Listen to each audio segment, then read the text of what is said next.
Untuk itu kaum muslimin, dalam khutbah yang singkat ini, mari kita mencoba mengambil hikmah pelajaran dari peristiwa haji yang sungguh sangat luar biasa, yang Allah jadikan sebuah tolak ukur bagi kita semua. Rasulullah berpesan bagi kita semua, ad-dinus salam, ad-dinu nasih. Agama adalah keselamatan, agama adalah nasihat buat kita semua. Siapapun diri kita, pasti kita membutuhkan nasihat. Sama ketika Allah memerintahkan kepada Nabi Allah Ibrahim alaihissalam, wa'adin fil nasi bil hajj ya'tuka rijalan wa ala kulli damir ya'tina min kulli fazin amik.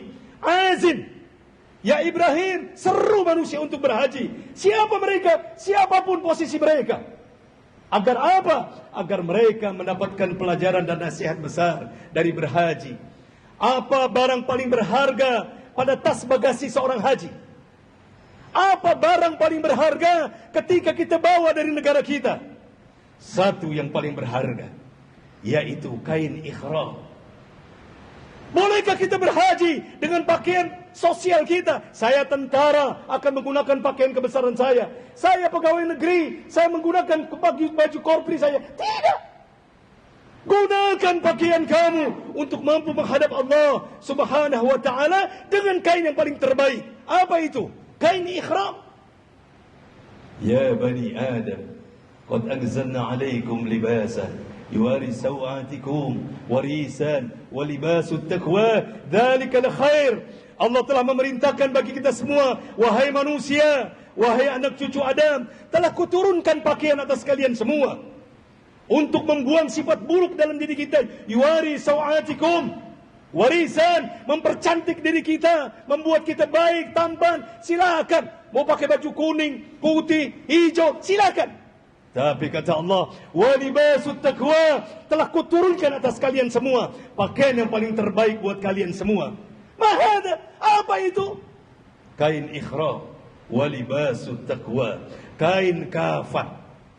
Kain kafan adalah kain paling terbaik buat kita semua. Tidak ada satupun di antara kita yang mau terkubur tanpa kain kafan. Maka orang berhaji, syarat yang paling mutlak adalah gunakan kain kafan ketika engkau akan berangkat ke Arafah. Ketika engkau ke Arafah dengan menggunakan pakaian status sosialmu, dapat dipastikan engkau tidak akan pernah mendapatkan nilai haji. Maka Allah mengajarkan kepada kita semua apa yang menjadi tata aturan kain kafan. Dengan kain kafan, hidup kita akan tertata dan teratur dengan baik. Fala rafasa, wala fusuqa, wala jidal. Ketika engkau terbungkus dengan kain kafan, maka engkau tertata dengan tata aturan. Hei, jangan kau berkata-kata yang kotor. Jangan kau berdosa. Jangan kau berdebat. Jangan kau gunakan wangi-wangian. Jangan kau dekati hubungan dengan pasangan hidupmu sementara. Pakaian membuat diri kita tertata dengan baik. Apa yang membuat itu semua? Pakaian.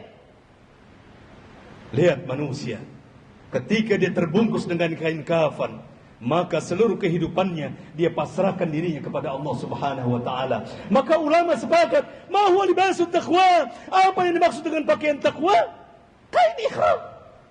Kain ihram adalah kain kafan, kain kebesaran buat kita semua. Tanya kepada diri kita masing-masing, adakah di antara kita yang mau dibungkus jenazah kita dengan selain kain kafan?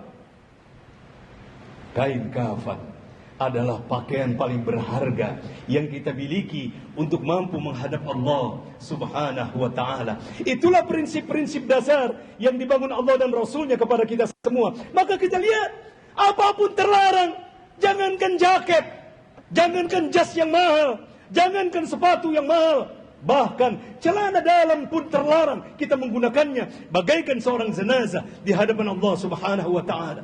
Maka kita lihat kenapa salat diawali dengan isim tafdil, Allahu Akbar, Akram. Allah memberikan gambaran kepada kita semua ketika Allah sudah meletakkan huruf alif pada awal kalimat. Maka untuk menunjukkan hanya Allah yang paling berhak untuk memiliki sifat itu. Dialah yang paling terbesar, dialah yang paling termulia, dialah yang paling dan paling dalam kehidupan kita. Maka haji mengajarkan kepada kita semua nasihat yang begitu indah. Sandarkan diri kita kepada Allah Subhanahu wa ta'ala. Wabtaghi fima atakallahu darul akhirah. Siapkan bekal akhirat. Yang paling pertama diucapkan Allah adalah siapkan bekal akhirat. Atakallah, apa yang telah Allah telah datangkan atas kita semua. Apa yang telah Allah datangkan pada kita semua? Harta, posisi jabatan, anak-anak, istri, lingkungan. Semuanya adalah menjadi sebuah investasi kita di hadapan Allah Subhanahu wa taala tentang urusan akhirat.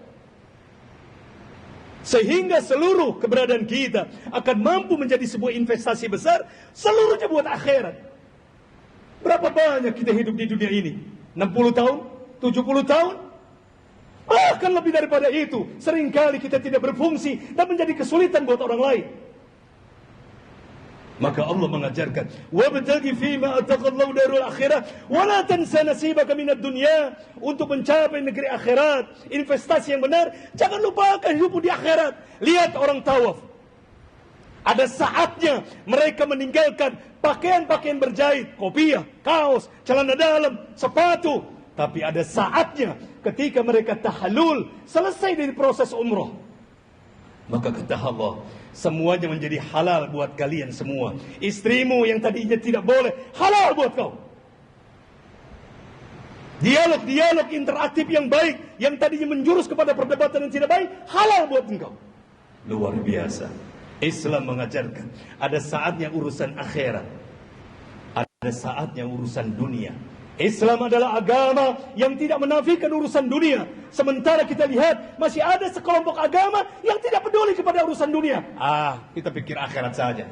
Ada sekelompok manusia yang hanya berpikir tentang dunia tanpa memikirkan akhirat. Tapi Islam mengajarkan kepada kita, wala tansa nasibaka minad dunya. Ingat, kalau engkau ingin mampu berbuat baik, saatnya di dunia. Mau sholat di dunia, mau zakat di dunia, mau sedekah di dunia, mau melakukan kebaikan di dunia. Akhirat sudah tidak perlu lagi kita melakukan hal. Semuanya tinggal ganjaran. Baru Allah berkata, wa ahsin kama ahsanallahu ilaik. Berbuat baiklah kalian sebagaimana Allah senantiasa berbuat baik atas kita semua. Apa yang tidak lakukan Allah kebaikan buat kita. Kadang-kadang malah kita hitung-hitungan kepada Allah. Maka kita lihat kaum muslimin, haji adalah syarat yang paling utama ada di Arafah. Tapi ingat, kata Rasulullah, penutupan haji bukan di Arafah, tetapi penutupan haji di Mina. Untuk apa kita di Mina? Perang. Untuk apa kita di Mina? Perang. Bukankah hidup itu perang? Setiap hari perang. Bangun malam perang. Kadang-kadang Allah membangunkan kita jam 1. Kita setel alarm jam 1, jam 2, jam 3, jam 1 bunyi. Bangun, belum tentu. Jam 2 bangun. Alarm bunyi, bangun, belum tentu. Kenapa? Karena memang hidup itu perang. Rumah tangga kita diancam dengan keperangan. Anak-anak kita menjadi ujian besar. Maka kita lihat betapa banyak Allah mengajarkan kepada kita. Putra Nabi Nuh alaihissalam justru menjadi musuh bagi ayahnya Nabi Nuh alaihissalam. Nabi Nuh alaihissalam justru musuh perangnya yang paling utama adalah istrinya. Maka Allah mengajarkan, bertahanlah engkau di Mina. Untuk apa? Berperang kau melawan setan. Karena hidupmu setiap hari adalah perang. Begitulah haji pada intinya mengajarkan kepada kita semua. Kenalilah, sesungguhnya kain ikhram adalah nasihat. Tawaf, udkhulu fis silmi kafah adalah nasihat. Sa'i, Safa dan Marwah adalah nasihat. Ketika engkau ke Arafah, itu semua adalah nasihat agar engkau senantiasa berzikir dan ingat kepada Allah Subhanahu wa taala. Allah berkata, "Hei, salat zuhur enggak perlu 4 rakaat, 2. Salat asar enggak perlu 4 rakaat, 2. Qasar, cukup. Kenapa? Aktsarul dzikr. Diingat, perbanyaklah zikirmu kepada Allah Subhanahu wa taala ketika engkau di Arafah agar engkau mengenal siapa dirimu. Baru laisa 'alaikum junahun an tabtagu fadlan min rabbikum fa idza afattum min Arafat fadhkurullaha indal masy'aril haram. Apa kata Allah? Setelah engkau selesai dari Arafah, bertolaklah engkau ke Masy'aril Haram. Apa itu Masy'aril Haram? Musdalifah. Allah takdirkan sepanjang zaman haji Musdalifah, Allah tahu tidak ada tenda, tidak ada tikar kalau tidak kita bawa. Tapi kata Allah, aku jadikan Musdalifah, aku jaga tidak pernah terjadi hujan di Musdalifah. Boleh hujan di Arafah, boleh hujan di Mina, tapi di Musdalifah ketika makhluk manusia aku perintahkan untuk berhaji, tidak ada tenda untuk mampu melindungi mereka kecuali langit. Maka aku jaga mereka dari curahan hujan yang membuat mereka putus asa dalam berhaji. Masya Allah. Semua rangkaian itu adalah nasihat yang begitu hebat. Maka kaum muslimin, senantiasa kita ingatkan, siapapun mereka yang berhaji, satu yang paling utama, siapa yang berniat haji hanya untuk bersenang-senang, tidak mau mengalami kesulitan, tak usah haji.